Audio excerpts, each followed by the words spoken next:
এই বিধ্বংসী অগ্নিকাণ্ডের ঘটনা ৮ জনের প্রাণ চলে যাওয়া, এখনো বহু মানুষ নিখোঁজ, আর এই ঘটনার দায় নিতে হবে শাসক দলকে, দায় নিতে হবে এই সরকারকে। এভাবেই আক্রমণ শানিয়েছেন বিরোধীরা। কি বলেছেন নওশাদ সিদ্দিকী, আইএসএফ বিধায়ক, দেখুন। লাস্ট ৫ বছরে বিভিন্ন জায়গায় কলকাতায় যেভাবে আগুন লাগছে, সে রাজারহাট নিউ টাউন থেকে হতে পারে বিভিন্ন জায়গায়, এর সুরাহা হচ্ছে না কেন? বা এই আগুন লাগাচ্ছে কারা, কিভাবে লাগছে? তদন্ত হয়ে অন্তত একটা কেসকে সমাধান করুক সরকার। কোনো না কোনো জায়গায় সেই প্রমোটিং রাজের কথাই চলে আসছে, যেখানে প্রমোটিং হতে পারে, এখানে অল্টারনেটিভ কিছু ব্যবস্থা হতে পারে, সেই জন্য জানা হচ্ছে বস্তিগুলোতে যেমনভাবে আগুন লেগে যাচ্ছে, তো সন্দেহ দানা বাঁধছে। এই যে রিসেন্ট যে ঘটনা ঘটেছে, ভয়ঙ্কর ঘটনা, এই ঘটনার একটা পুঙ্খানুপুঙ্খ তদন্ত হওয়া দরকার, হয়ে এটা সমাধান হওয়া দরকার। না হলে মানুষ মরছে, মানুষ ক্ষতিগ্রস্ত হচ্ছে, আর আমরা রাজনৈতিক কারবারিরা মিডিয়ার সামনে বসে বড় বড় ভাষণ দিয়ে চলে যাচ্ছি। এটা বন্ধ হওয়া দরকার। মানুষ যেভাবে ক্ষতিগ্রস্ত হচ্ছে, মানুষকে কিভাবে ক্ষতিগ্রস্তের হাত থেকে বাঁচানো যায় সেই পরিকল্পনা প্ল্যান নিয়ে আসা দরকার। অগ্নিকাণ্ডের প্রায় ৩২ ঘন্টা পর ঘটনাস্থলে পৌঁছন দমকল মন্ত্রী সুজিত বসু। সেই সময় বিজেপির তরফে বিক্ষোভ দেখানো হয়, পাল্টা বিক্ষোভ দেখানো হয় তৃণমূলের তরফে। বিক্ষোভ এবং পাল্টা বিক্ষোভে ধস্তাধস্তির পরিস্থিতি তৈরি হয়।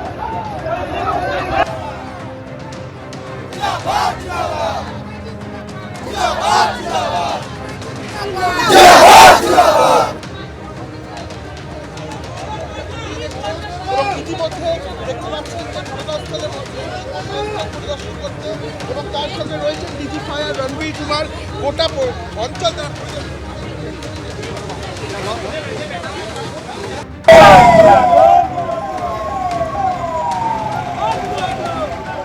পরিস্থিতি তো খুবই খারাপ, আর এলাকার লোকজন মারা গেছে, খুবই ব্যথিত।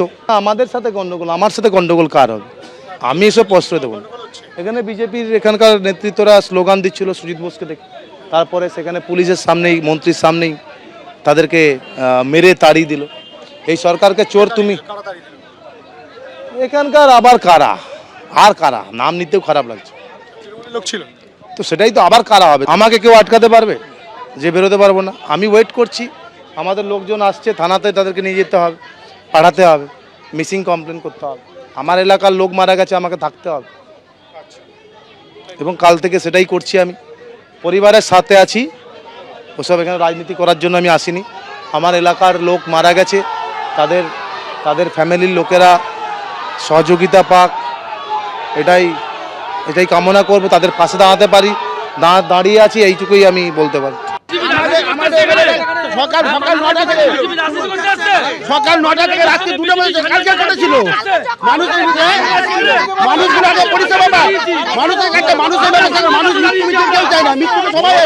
আপনি লক্ষ্য করে দেখুন তো, এগুলো এরকম অঘটন ঘটলে পরে, বিজেপির ওখানে হলে পরে আমাদের মুখ্যমন্ত্রী যায় না? সব জায়গায় যায় উনি, আমাদের মুখ্যমন্ত্রী সবার কাছে। বিজেপি বলছে যে আসুক, বিক্ষোভ দেখাচ্ছে কেন? অগ্নিগ্রাসে আনন্দপুর, পূর্ব মেদিনীপুর জেলায় মোট নিখোঁজ ১৯ জন। তমলুকে নিখোঁজ হয়েছেন 6 জন। আর কোথায় কোথায় কতজন নিখোঁজের খবর পাওয়া যাচ্ছে, জেলা শাসক কি জানিয়েছেন, যে মোট মেদিনীপুর জেলায়, পূর্ব মেদিনীপুর জেলা থেকে কজন নিখোঁজ জানাবেন আমাদের প্রতিনিধি বিটন চক্রবর্তী। বিটন। পূর্ব মেদিনীপুর জেলা থেকে যারা নিখোঁজ হয়েছেন সেই সংখ্যাটা কিন্তু ইতিমধ্যে জেলা প্রশাসনের তরফে জানানো হয়েছে, এবং জেলা শাসক একটু আগে যেটা জানিয়েছেন যে এই যে আনন্দপুর অগ্নিকাণ্ড ঘটেছে সেটা এখনো পর্যন্ত কিন্তু মোট জেলায় 19 জন নিখোঁজ হয়েছেন। তমলুক ব্লকের 6 জন, পাঁশকুড়া ব্লকের 6 জন, সুতাহাটা ব্লকের 2 জন, নন্দকুমার ব্লকের 3 জন এবং ময়না ব্লকের 2 জন।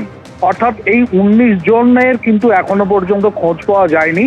জেলা প্রশাসনের তরফ থেকে এও আশ্বাস দেওয়া হয়েছে যে এই 19টি পরিবার তাদের পরিবারের সদস্যদের যাতে খোঁজ পায় সেই জন্য কিন্তু ইতিমধ্যেই তাদের পাশে প্রশাসন দাঁড়িয়েছে, এবং জেলা প্রশাসনের উদ্যোগে তাদেরকে কিন্তু ওই আনন্দপুরের ওই এলাকাতে নিয়ে যাওয়া হয়েছে, এবং সেখানে যদি কোনো রকমভাবে খোঁজ মেলে বা প্রশাসনিক যে পদ্ধতিগুলো রয়েছে খোঁজ পাওয়ার ক্ষেত্রে সেই বিষয়টা কিন্তু তদারকি করা হচ্ছে, অন্তত জেলা শাসক এমনটাই জানিয়েছেন। অর্থাৎ পূর্ব মেদিনীপুরেই নিখোঁজ মোট 19। ধন্যবাদ তোমায় বিটন। এবিপি আনন্দ, এগিয়ে থাকে, এগিয়ে রাখে।